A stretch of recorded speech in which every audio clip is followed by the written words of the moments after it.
In 1963, one of the richest men in Italy was told to his face to go back to his tractors. He didn't take it well. Instead of writing an angry letter like a normal person, he spent the modern equivalent of millions building a machine designed to humiliate the man who insulted him. That man was Ferruccio Lamborghini. And to understand why his revenge worked, you need to know that he was never supposed to be rich in the first place. He was born in 1916 to grape farmers obsessed with engines instead of vineyards, and during World War II, the Italian Air Force made him a mechanic on an isolated island. When the war ended, Italy was broke and littered with abandoned military machines, so Ferruccio did something beautifully practical. He dragged them home and turned old war engines into farm tractors. Farmers needed cheap tractors. Ferruccio had a warehouse of leftover war, and by the 1950s, his tractor company had made him one of the wealthiest industrialists in the entire country. And like every wealthy Italian man of that era, he celebrated the only reasonable way by collecting sports cars. Maseratis, Mercedes, Jaguars, and above all, Ferraris. There was just one problem. His Ferraris kept breaking. The same clutch, again and again, and every repair meant weeks of waiting and eye-watering bills. So in 1963, Ferruccio drove to Ferrari headquarters and told Enzo Ferrari his beautiful cars had a clutch problem. The reply became automotive legend. "You're a tractor maker. You don't know anything about sports cars." Now, most of us would have just bought a Maserati and moved on.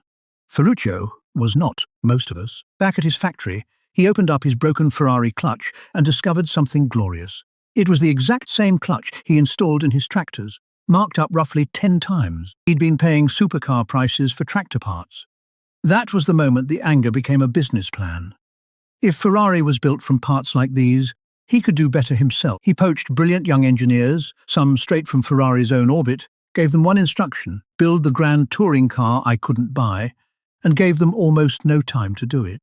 4 months later, at the Turin Motor Show, the first Lamborghini prototype rolled out, and for its badge, Ferruccio. Then in 1966, his team did something nobody asked for.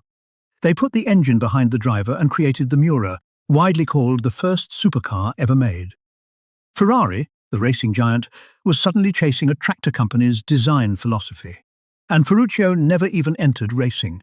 He said he had nothing to prove on a track. He built cars the way he built tractors, for the customer, not for trophies.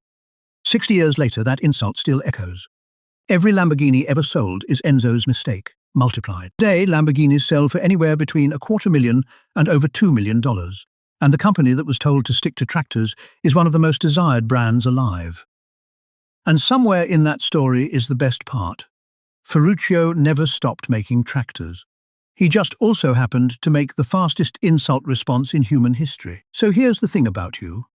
Somewhere, someone has already decided what you are. Your job title, your background, your tractor. That's their loss. The most expensive gift Enzo Ferrari ever gave away was one free insult. So when you get yours, don't argue, build, and then come tell us the story. This channel runs on them.